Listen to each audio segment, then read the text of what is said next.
selanjutnya saya akan mengundang medium kita yang akan bercerita mengenai pengalaman misterinya. Ada Ridwan Yarbo.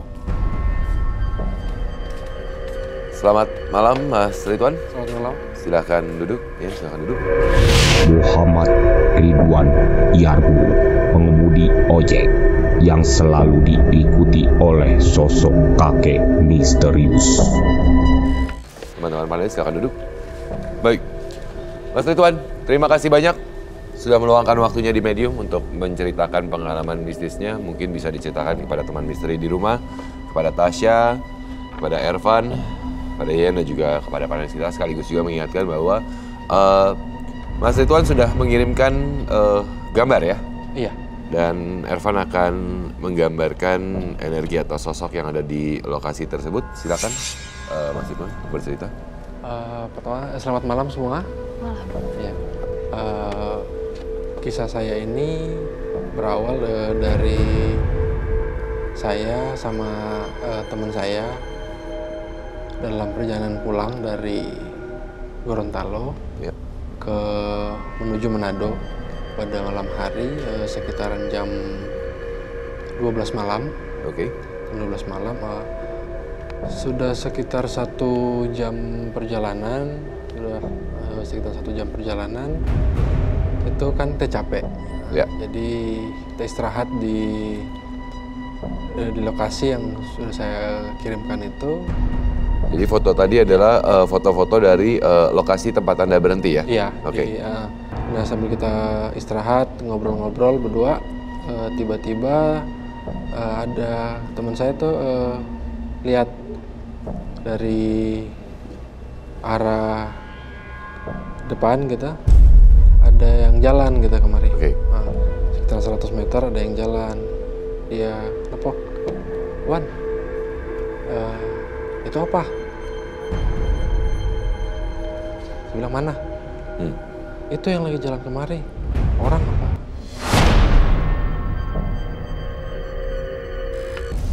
Orang kayaknya. Gue nengok. Tapi kan 100 meter. Ya. Tapi jalannya cepet gitu. Jalannya cepet. Dekat ya Iya, artinya ya? jalan mendekat ke kita. Dan mendekat ke kita gitu. Setelah kurang lebih 50 meteran, mulai nampak sosoknya gitu. Nah, sosoknya itu kambing. Ya. Tapi jalannya mundur, kepalanya di belakang.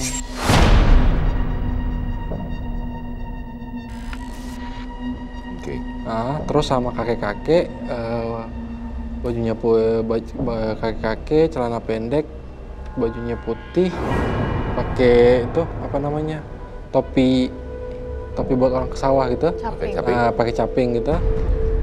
Tapi matanya merah, mukanya rusak. Jalan dekat ke kita.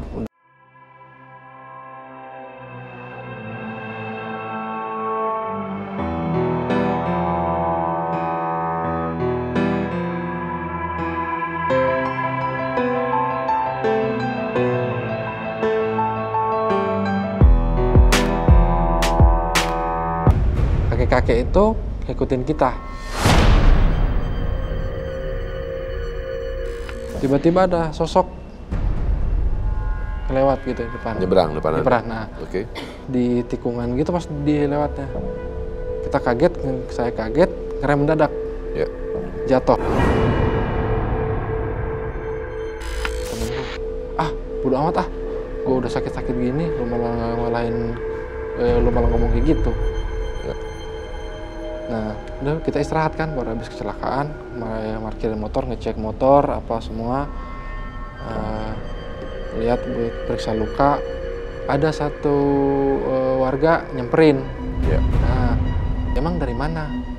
Nih si bapak nanya kalau gitu. Saya jawab, dari arah Gorontalo pak, mau pulang ke Manado. Tadi sempat berhenti nggak? Si bapaknya nanya. Iya berhenti di situ di depan sungai itu yang. Terus ngeliat apa di situ? Ngeliat tadi ada sosok kambing sama kakek-kakek mau nyamperin kita, makanya kita kabur. Dia bilang kakek-kakeknya, beruntung kalian bisa lari. Kenapa memangnya? Yang situ. Nah Untuk mitos di daerah sana ya, itu namanya hewan itu katanya kalumba. Kalumba. Nah, hewan namanya kalumba.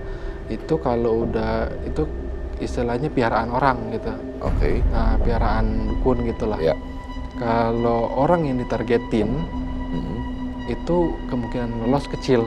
Lolos itu dalam artian adalah hidup. Kemungkinan hidup kecil. Baik. Tapi kalau dia nampakin diri Ya. secara tidak langsung,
orang atau dia berpindah-pindah kan sebenarnya kan.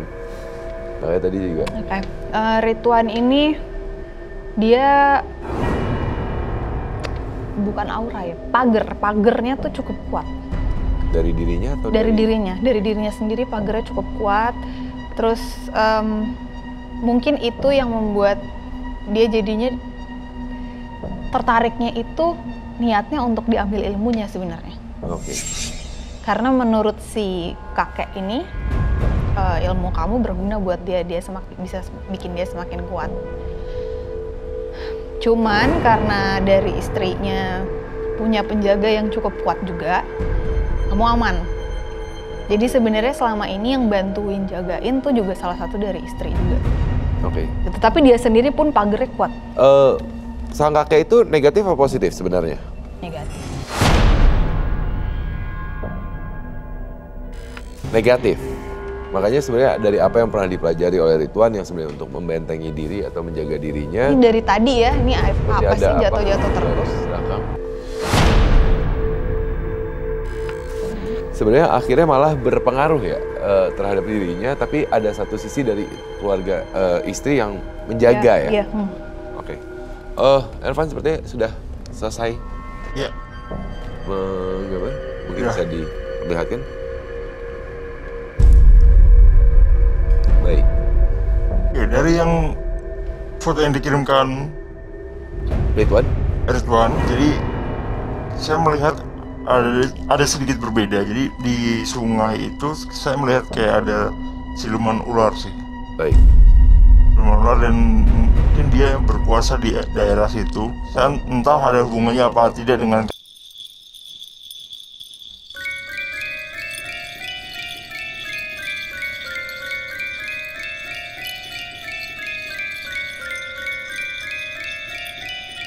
nggak bisa ditemuin dengan mudah, Ya.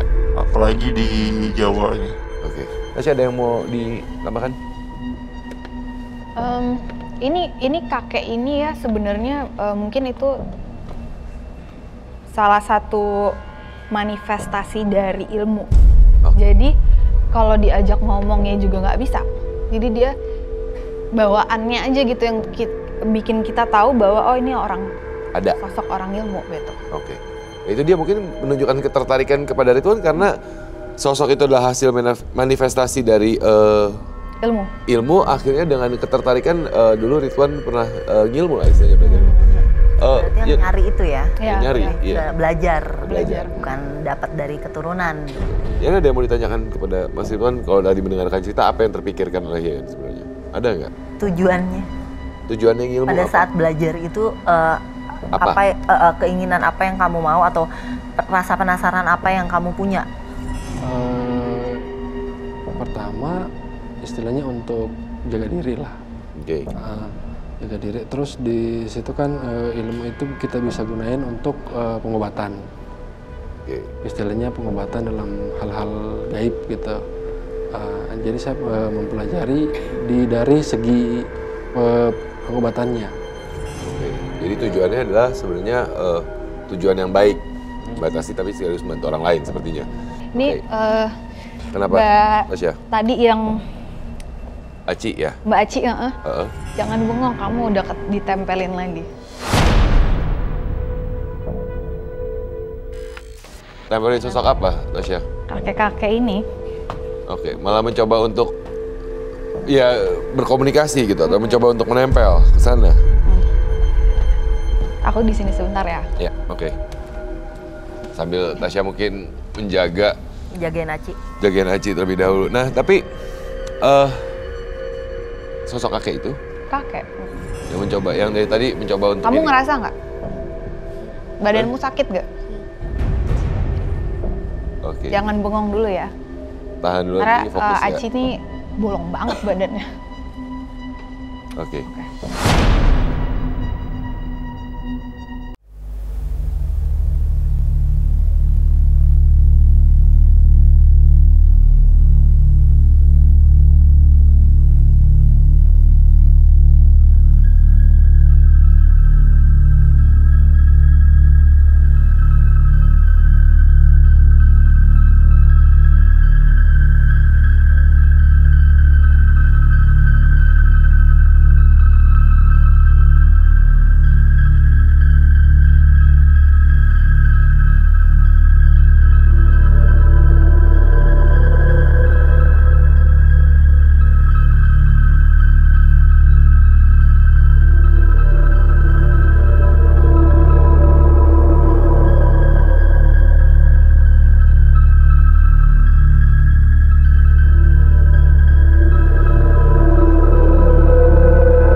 Oke.